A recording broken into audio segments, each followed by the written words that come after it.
Hello and welcome, guys.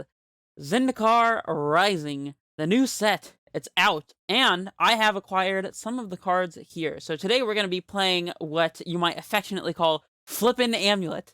And the reason for that is because though we appear to be playing 26 lands, we are in fact actually playing 36 lands. And I'll explain why in right now. I was going to say in just a second, but I'll explain right now. This card, Tangled Florahedron. This is one example of some of the new cards that we've gained, potentially, for this deck, and in testing they've seemed at least fun to play, and maybe pretty good, so I'm gonna run this list through a league, but I do want to put that out there first and foremost. Do I think this is the next best build of Amulet? Is this the newest thing? Is this what everybody should be playing? I have no clue. I've only played some free-to-play matches with it. This is going to be my first league ever with it, and even if I go 5-0 with it, does that mean that it has potential? Sure. But we just gotta test it out and find out. So before anybody comes in asking those kinds of questions, I have no clue. This deck could be good. It could be complete garbage. We're gonna find out. But let me get back to explaining the new mechanic. So the card that you see on screen here, Tangled Florahedron, 2-mana 1/1 that you can Llanowar Outfit. You can tap it to add a green to your mana pool. However, the utility in this card comes from the fact that on the flip side of it, we have Tangled Veil. It's a green land that enters tapped. That's it. So, if you have a Tangled Florahedron in your opening hand, you can either hold on to it and play it as a 2-mana mana dork, or you can just play it straight out as a land. It's worth noting that these cards are only lands on the backside, so if you're searching your library, for example, from Primeval Titan, then you're not going to be able to find Tangled Veil as a land, because while you're searching your library, you're just going to find Tangled Florahedron. And that ain't a land, that's a 2-mana creature. So, that's one of the cards that we've included. We're also including Balaged Recovery. So we got a 3-mana sorcery. Sorcery, very important. I've definitely gotten myself here trying to think I could hold up recovery at instant speed to cast on my opponent's end step. So we'll try not to do that in these matches for the league here. But a 3-mana sorcery to return a card from your graveyard to your hand. And on the flip side, again, we just have a enter the battlefield tapped green land. So this is going to be a card that can help us get back things like Summoner's Pact if we need to get a pact for a Dryad going. It lets us get back things like Windswept Heath from our graveyard if we want to get double triggers from a Feel the Dead, for example. It gets back Engineered Explosives to play that one another time, and in the sideboard we can get back our Dismember, or our Force of Vigor, or our other Engineered Explosives, that kind of thing. So, definitely a very broad usage card here. Worst case scenario, we can just put it out as an additional land from our Azusa or Dryad here, and continue ramping towards Titan. Best case scenario, our opponent casts a discard spell and takes our only Titan, and we top deck either another Titan or a Balaged Recovery to get back our Titan and continue to put on the pressure that way. And then our final new card here is Kazandu Mammoth. This is a 3-mana 3/3 with landfall. Whenever a land enters the battlefield, it gets +2/+2. And then on the flip side, it's a ETB tapped Greenland, just like the other ones. So all of these cards are going to serve as green sources for activating Garen Brigg, or playing Grazer, or getting up to green sources for Titan, or whatever. And they also have some additional utility. So, for example, not only are we increasing our number of green mana sources in the deck, we also now have access to a 2-mana 1/1 creature that taps for green. That'll let us play around Damping Sphere. It'll let us play around Blood Moon. It'll let us play around Confounding Conundrum, a new 2-mana enchantment that could be quite problematic. Hopefully we don't see that one in the league. Then we also have, again, Balaged Recovery. This one is less to play around things and more of a nice addition to our main deck, letting us rebuy things that our opponent might have discarded or killed. Like, we could block with a Grazer and get back Grazer. I don't know if that would be good, but it's possible. Mainly this is going to be a kind of a flex slot. It'll help us grind against the grindy decks, and it'll serve as an additional mana source against the aggressive decks. I found it to be quite good. And then we also have the Mammoth as a additional creature that we can just play down on turn 2, hopefully, off of like a bounce land or something, or even turn 3 to clock an Ashiok, for example. It gives us a backup plan. Say if our Titan were to get extracted, we can either Dryad our opponent to death with Valakut, or we can get the beats on with a Mammoth. So it gives us a little bit of a alternative plan B or C here. And especially having these additional creatures to potentially clock an Ashiok could be quite relevant. And yeah, I have not much else to say about the list. I guess I should mention what was cut. So we are down to 26 lands. We cut a bounce land here, the Golgari Rot Farm. We cut a copy of Crumbling Vestige and one Garenbrig. And let's see, we moved Cavernous Souls to the sideboard. Yeah, I don't know. I think that's about it. That about covers it. We still have our Bog and our Ghost Quarter and the main deck here. Obviously, you want to be able to search for those in game ones. And I mean, despite all these changes to the deck, you will find out that this deck still plays out exactly like any other Amulet Primeval Titan type shell. You know, we still have our Explosives and Pact of Negation to go with our Tolaria Wests here to fully complete the kind of cycle here and making our Tolaria West do the variety of things that it does. And we also have a much higher utility in cards like Tolaria West and Summoner's Pact, considering that if we need to use them to get one of our bullets, that doesn't necessarily mean we won't have access to Titan because of it, because if we transmute our Tolaria West for explosives, we can then get back the Tolaria West with Bala Ged Recovery and transmute it for a Summoner's Pact. Or if we pact for one thing and need to set up a... I wish it would stop jumping over like this. If we need to pact for, say, a Titan or something, but we need to set up transmuting Tolaria West for explosives or pact negation for protection or to stabilize the field, Bala Ged Recovery will let us get back our pact to set up either another Titan in the future if our Titan on board gets answered, or go and get a Dryad. It kind of serves as an additional Tolaria West in those kinds of examples. So hopefully we'll see some of the tech lines come up, and that is enough talking about the deck list here. Let's jump straight into match 1. We already see Punt and Wine dominating over here with 4 trophies. That's interesting. He's almost certainly playing some sort of Amulet shell. I think he's playing a Karn Amulet list, interestingly enough. So maybe we can get on the leaderboard early here with a 5-0. That would be pretty good. Although, I have to admit, I don't play as often as these other people trying to grind up on trophies and whatnot. I'm just here to make content. Enjoyable content. Hopefully win a little bit, but that's okay. Seeker of the Way, WEI. I like it. We'll definitely play first here. And we already have a Zendikar card appearing here. Don't know what this will be played as, but looks like we're pretty set here to potentially get to Titan mana, so we're definitely keeping. We have a turn 2 3-drop if we draw it. And we have a Cavernous Souls to punch through counter magic. We have a Florahedron to help us play around some kind of a Blood Moon strategy or something like that, or just as an additional land drop here, although I don't think that we need it. Suppose if we play Florahedron this upcoming turn, then we'll have access to 3, 4, 5 mana, given that we Grazer in a bounce land. Well, we'd bounce land for 4, tap Hedron for 5, and then Grazer in the bounce land for 6. So actually, the Florahedron is going to let us turn 3 Titan here, I think. Assuming it doesn't just die. So we see this Hellhound here. Landfall Dude, another one of the new cards. So we're potentially playing in some very aggressive landfall type strategy. We did draw a Dryad here, which is fantastic. So we're definitely going to get that one into play. We'll yield to these little amulet triggers here until we draw a second one. And I'm going to keep the bounce land in hand here. And we can actually still cast our Florahedron if we go for the Gruul Turf. But that doesn't play particularly well around a Lava Dart. Although this doesn't seem to be a prowess type strategy. I don't know. We could also Grazer into Gruul Turf into Florahedron. And then we would still have Titan mana with our Dryad. And if they killed it, we would be 1 short of Titan. Now, let's just keep the Grazer in hand here. We'll play this Naming Giant. So this way, even if our Dryad dies, we have Titan mana this upcoming turn. No, wait, that would be 4, 5. We'd be 1 short. Now, let's throw out the Florahedron here, actually. I changed my mind. Gets another blocker into play as well.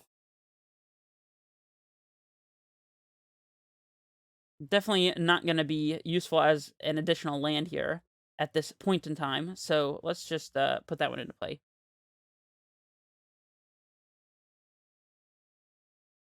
Now, if we draw a Grazer, we would be able to get up to Titan mana, assuming that they killed our Dryad. I don't know.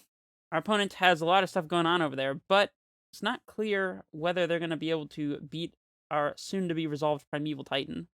So, interesting. We got another new card here. 2 mana 1/1. Can't be blocked by creatures with power 2 or less. And it also has landfall. So, well, we're definitely blocking the maximum damage dude over here.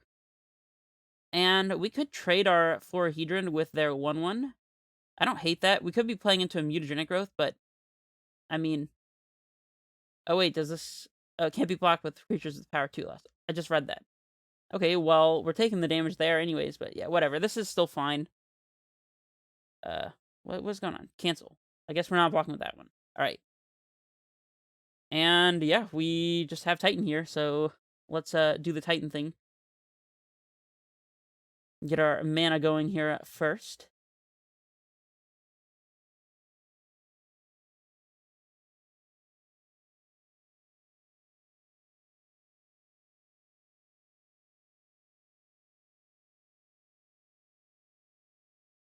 We'll pact here. We'll get the Primeval Boy himself. And here he comes.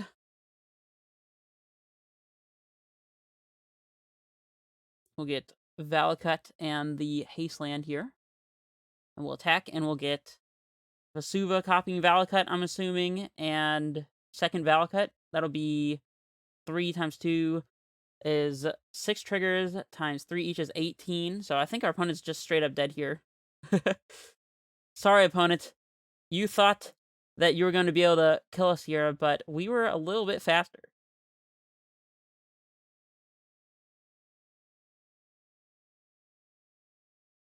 Valakut and Vesuva copying Valakut. And we can, well, I was going to say save targets so that we can just put these amulets on the stack and let all these other Valakut triggers just happen automatically on top of them, but we don't even need to. Let's go to sideboarding.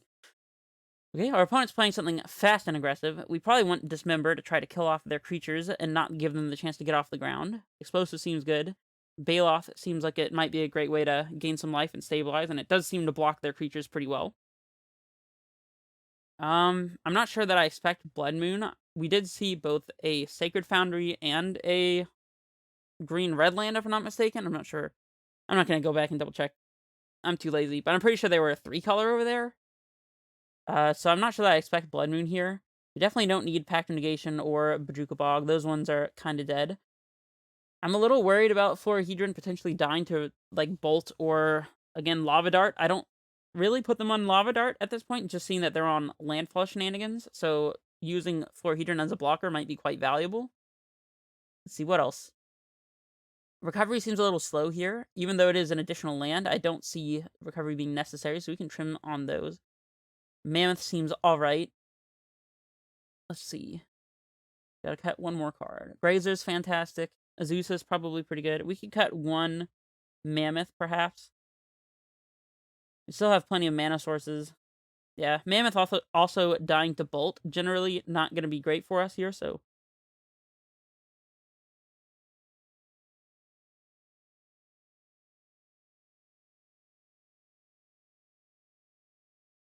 Yeah, this hand seems pretty good. You have a turn 3 Titan here, if I'm not mistaken. Maybe even turn 2, depending on how we situate our mana. So we can Grazer out our Garenbrig, then play Amulet, Sanctuary. Now, let's just get the Grazer into play here. And we'll put this Garenbrig out, I suppose, and pass it back. If we draw a 3-drop, we can play it this upcoming turn.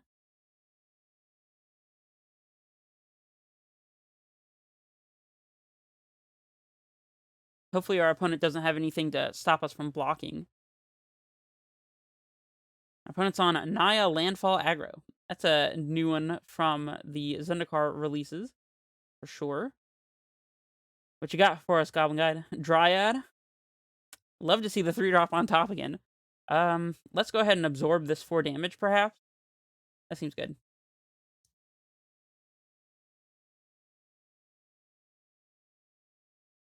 Nakatl. Okay.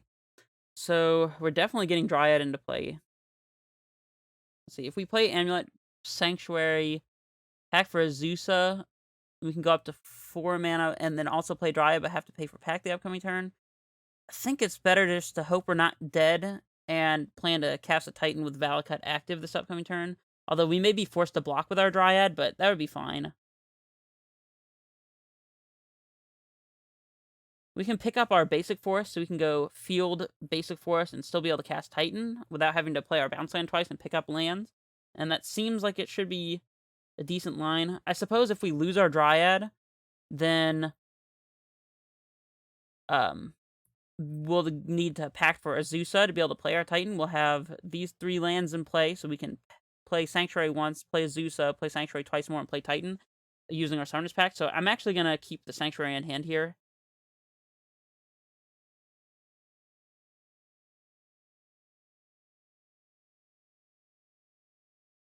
We'll pass it back.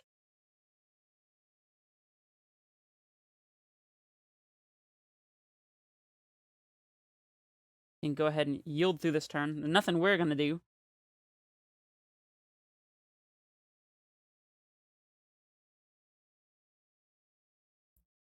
Actually, we have Titan mana regardless, because our Sanctuary will be entering untapped with this Amulet here, so... What? Wear and Tear? Gross. That one's really bad for us. Well, now we definitely have to pack for Azusa to try to keep up here. I guess it would have been better to leave lands in play in case they had a way to kill our Amulet. Oh well. Do we pack for Azusa or another Dryad? Or do we just plan to play Titan this next turn? We'll be taking 3, 4, 5, potentially 6, 7, 8, 9 if they have a fetch land. So if they have a fetch land, we're dead if we don't play a creature here. And otherwise, we're taking 5 down to 4, so we'd be dead to a land plus a bolt, or just a fetch land. I guess we have to get a blocker into play here. Although, I don't know that actually getting Azusa out here is going to do anything for us.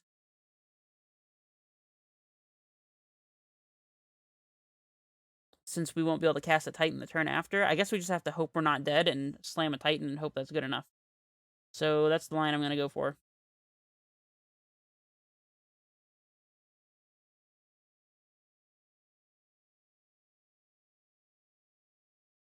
Okay. Yeah, we're super dead. Alright. Game 3. Not sure if playing around the wear and tear there would have been enough to salvage that game, but we'll find out in this next one.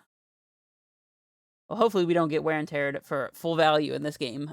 I don't know if I want to change anything. I don't think that I do. I think I like the way that our build is set up at the moment. We'll just run it back. We get to be on the play this time, which is fantastic. His hand's a bit slow, and we need to draw the green source to play this Baloth, and we're a long ways away from casting a Titan. Double Dismember is... I don't know how I feel about it. It could be good, it could be bad. I'm pretty tempted to mulligan this, though. I'm gonna mulligan. I think we can do better. I think this hand is marginally better. With bottom and Azusa here.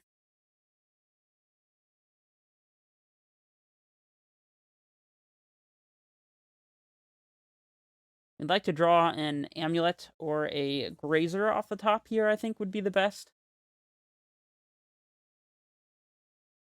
Grazer would be able to allow us to block. Although I guess Amulet sets up best for actually casting a Primeval Titan. Although we'd be a little slow in that regard, but that's fine.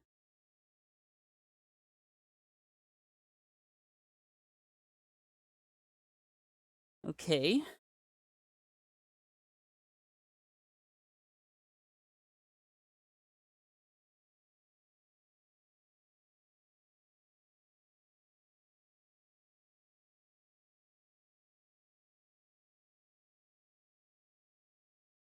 Depending on if our opponent has any additional 1-drops here,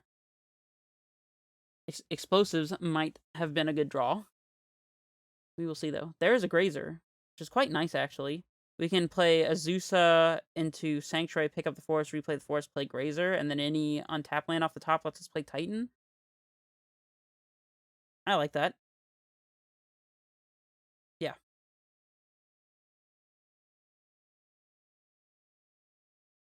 It's not just on tap lands as well. Bounce lands, assuming we keep our Azusa in play, would let us play Titan as well. Sadly, we don't have any grazer value here, but just having a 0-3 blocker is not nothing. Buys us a bit more time here.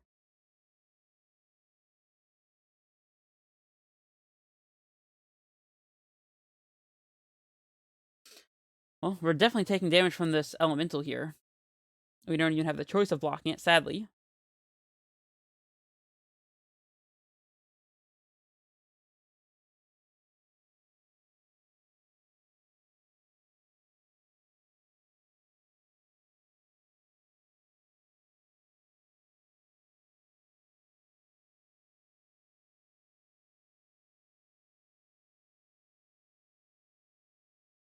Oh no. Oh my. This is a lot of damage. This is much more than I was expecting. We're nearly just dead to this elemental itself. Although nearly dead and exactly dead are not the same thing. Now we need to make a lot of blockers, potentially, though. Can't block this one, so we're taking 9. Like it or not. Valakut. That is not a land that casts Titan. We can pack for Baloth here, which I think we will have to do.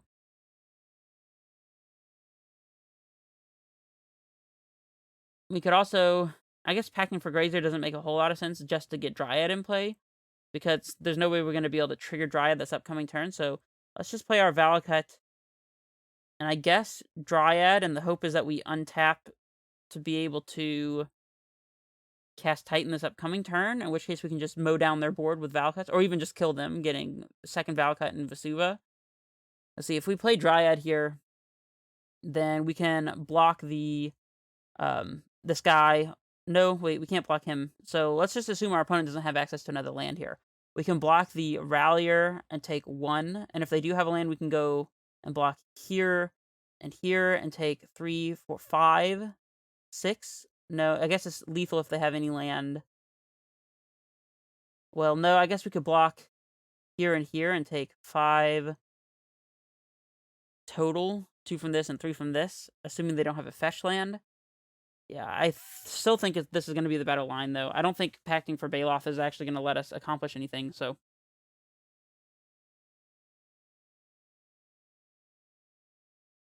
They do have a land. It's a regular land, though. Oh, no. It was a fetch land. So we're dead. So close. All right. Well, that was blazing fast. Another Titan on the top. He was here to look out for us. So, yeah, that was interesting. Let me know. Did I punt this match by not playing around the wear and tear in Game 2? Would you have played around it? What do you think would be the best line there? Also, I mean, I know it's very early considering it's the first match I've played with this list, but let me know your initial impressions of these cards. Have you played with any of the Zendikar flip cards like Tangled Florahedron and whatnot? Regardless, that's the end of this match. I will see you guys for match 2. This is Redface Menace, signing off.